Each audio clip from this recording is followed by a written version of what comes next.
Well, joining us now to help us understand how the government will investigate this and also respond to the attacks is Robert McFarlane. He's the National Security Advisor to President Reagan. And Mr. McFarlane, this was obviously, the product of a well-planned act of terrorism. You told me earlier you believe Osama Bin Laden is behind it. What makes you sure of that? Well, Kathleen, an attack like this requires an extremely sophisticated network of communications and the financial means and hardware to position people to be able to carry out the coordinated attack that occurred today.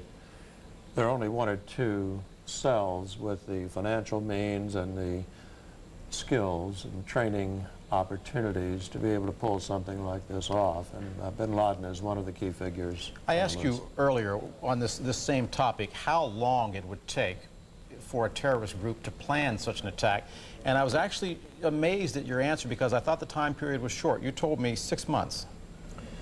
Something like this must be rehearsed, planned, contingencies considered, and communications in redundant places established, and it is not an easy thing to do.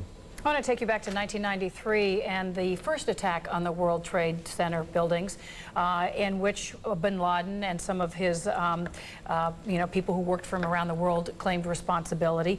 Do you see this as finishing up that business? Is that how you view this attack today?